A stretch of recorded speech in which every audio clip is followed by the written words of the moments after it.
सभी सम्मानित साथियों को दीपदान महोत्सव की हार्दिक शुभकामनाएं। आप लोग इस वीडियो में देखेंगे कि दीपदान किस तरह से मनाया जाता है, दीपदान का क्या मतलब होता है। आप इस वीडियो को जरूर सुनें। धन्यवाद। दीपदान उत्सव का सही अर्थ।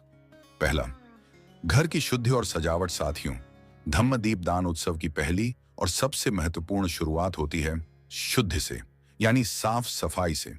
लेकिन ठहरिए, जब हम शुद्धि की बात करते हैं तो हमारा मतलब सिर्फ घर, आंगन या दरवाजे को पानी से धोना नहीं है।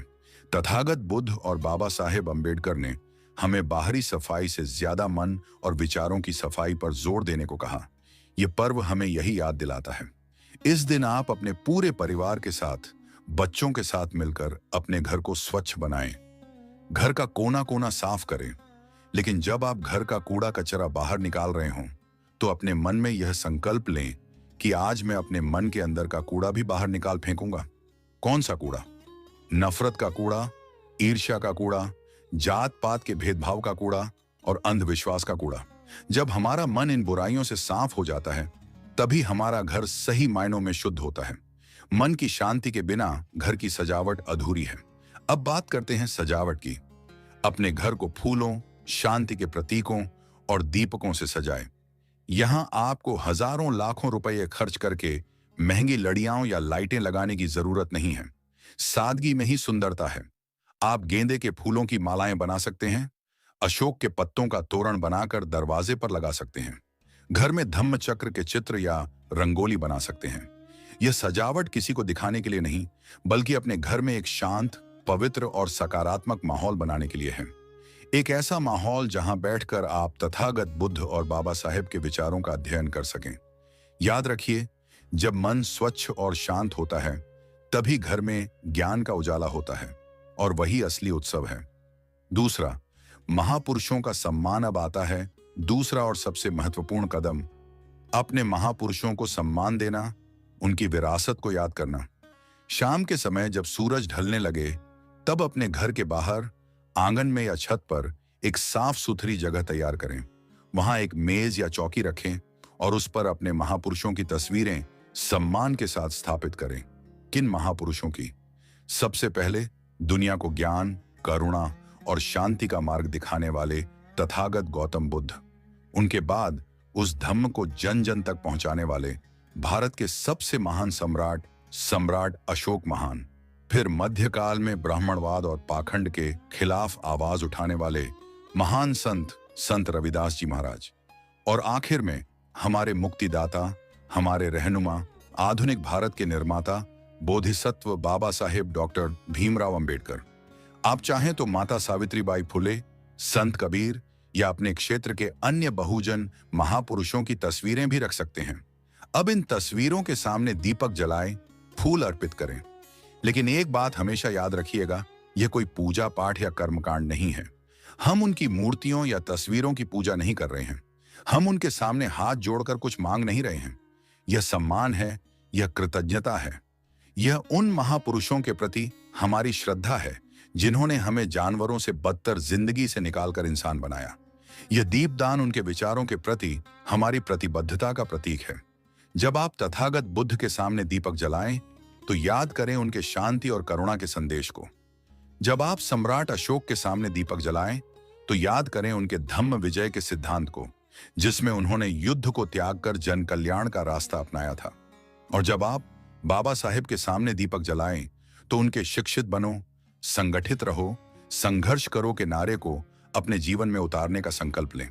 याद रखें साथियों, सिर्फ दीपक जलाना बहुत आसान है, पर उनके बताए मार्ग पर चलना ही असली धम्म दीपदान है। तीसरा, दीपदान और त्रिशरण पंचशील का पाठ। अब वह समय आता है जिसका हम सब इंतजार करते हैं, दीपदान का। सूर्यास्त के ठीक बाद जब आसमान में हल्की हल्की लालिमा हो तब अपने पूरे परिवार के साथ, अपने बच्चों, बुजुर्गों, सभी के साथ मिलकर मिट्टी के दीपक जलाएं।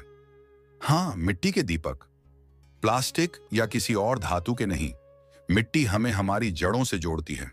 ये हमें याद दिलाती है कि हम इसी जमीन की उपज हैं और एक दिन इसी में मिल जाएंगे। इसलिए घमंड किस बात का? और दीपकों में सरसों का तेल डालें।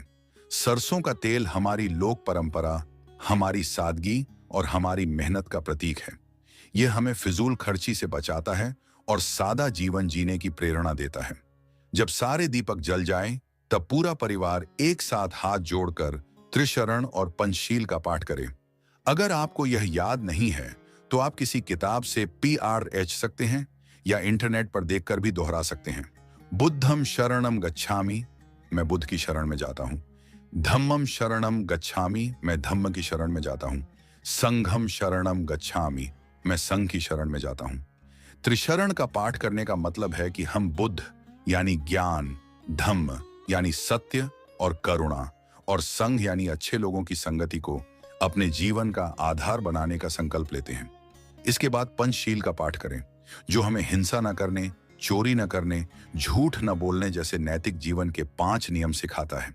अब आता है इस उत्सव का सबसे खूबसूरत हिस्सा। अपने घर में जलाए गए दीपकों में से कुछ दीपक उठाएं और अपने मोहल्ले या गांव के घर घर में जाकर एक एक दीपक दान करें। अपने पड़ोसियों को, चाहे वे किसी भी जाति या धर्म के हों, धम्म दीपदान की शुभकामनाएं दें। यह केवल एक दिया देना नहीं है, यह ज्ञान, करुणा और भाईचारे का प्रकाश फैलाना है। यह समाज में फैली नफरत और भेदभाव के अंधकार को मिटाने की एक छोटी सी कोशिश है। सोचिए, जब चौथा भोजन और सेवा का आयोजन, साथियों, कोई भी त्योहार, कोई भी उत्सव बिना भोजन के पूरा नहीं होता, लेकिन धम्म दीपदान हमें भोजन करने का भी एक अलग और गहरा अर्थ सिखाता है। धम्म दीपदान का मतलब केवल अपने घर को रोशन करना और अच्छा अच्छा खाना नहीं है। इसका असली मतलब है किसी और के घर में खुशियां पहुंचाना, किसी भूखे का पेट भरना। इस दिन अपने घर में खीर पूड़ी या कोई और सादा, सात्विक और पौष्टिक भोजन बनाएं। लेकिन अकेले मत खाइए, अपने आसपास देखिए। क्या आपके मोहल्ले में कोई ऐसा बच्चा है जिसे शायद आज अच्छा खाना नसीब न हुआ हो? क्या कोई ऐसा बुजुर्ग है जो अकेला रहता है और जिसके लिए किसी ने आज कुछ न बनाया हो?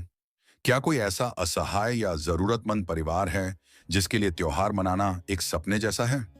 उन्हें अपने घर पर सम्मान के साथ भोजन के लिए आमंत्रित करें। अगर वे नहीं आ सकते, तो उनके घर पर भोजन पहुंचाएं। जब आप किसी जरूरतमंद के चेहरे पर भोजन पाकर आई मुस्कान देखेंगे, तो आपको जो खुशी और शांति मिलेगी, वह हजारों दीपक जलाने से भी नहीं मिल सकती। यही वह क्षण है जब सेवा एक पूजा बन जाती है। यही बुद्ध का असली धम्म है। बुद्ध का संदेश बिल्कुल स्पष्ट था। दूसरों के दुख को समझना और उसे दूर करने की कोशिश करना ही सच्चा धर्म है। तो इस धम्म दीपदान पर अपने घर के साथ साथ किसी जरूरतमंद की रसोई को भी रोशन कीजिए। यही सच्ची मानवता है और यही असली उत्सव है। 5वां, शिक्षा का दीप जलाएं। और अब आते हैं 5वें और अंतिम, लेकिन सबसे जरूरी काम पर। एक ऐसा काम जो इस त्योहार को सार्थकता प्रदान करता है, और वह है शिक्षा का दीप जलाना। हमारे सभी महापुरुषों ने, बुद्ध से लेकर कबीर, फुले और बाबा साहेब तक, एक ही बात पर सबसे ज्यादा जोर दिया, और वह है शिक्षा। बाबा साहेब कहते थे, शिक्षा वह शेरनी का दूध है, जो इसे पिएगा वह दहाड़ेगा। अज्ञानता और अंधविश्वास ही हमारे समाज के सबसे बड़े दुश्मन हैं, और इन्हें सिर्फ शिक्षा के हथियार से ही हराया जा सकता है। इसीलिए इस धम्म दीपदान पर एक मिट्टी का दिया कम जलाइए, लेकिन किसी बच्चे के जीवन में शिक्षा का दिया जरूर जलाइए। आप किसी गरीब और जरूरतमंद बच्चे को किताबें, कॉपी, पेन, स्कूल बैग या स्कूल की फीस के लिए कुछ धनराशि दान कर सकते हैं। यही असली दीपदान है। मिट्टी के दिए का प्रकाश तो कुछ घंटों में खत्म हो जाएगा, लेकिन आपके द्वारा जलाया गया शिक्षा का यह दीपक उस बच्चे की पूरी जिंदगी को, और शायद उसकी आने वाली पीढ़ियों की जिंदगी को भी रोशन कर देगा। यह एक ऐसा दान है जिसका पुण्य कभी खत्म नहीं होता। बुद्ध, अशोक और डॉक्टर अंबेडकर की परंपरा हमें कर्म कांड नहीं, बल्कि तर्क और ज्ञान का मार्ग सिखाती है।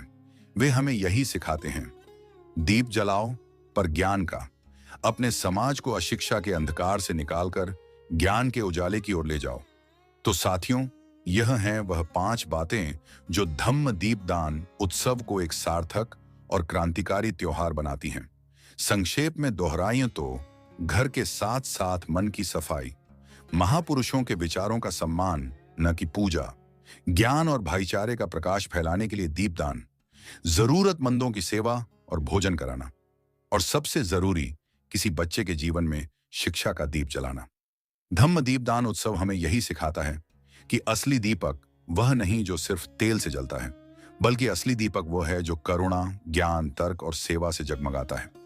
आज जब आप अपने घर में दीपक जलाएं, तो एक पल रुककर यह जरूर सोचें कि यह प्रकाश केवल आपके घर की चारदीवारी के लिए नहीं है। यह प्रकाश उस सामाजिक व्यवस्था के खिलाफ एक चुनौती है जिसने हमें सदियों तक अंधेरे में रखा। यह प्रकाश पूरे समाज में फैले जातिवाद, नफरत और अज्ञानता के अंधकार को मिटाने के लिए है।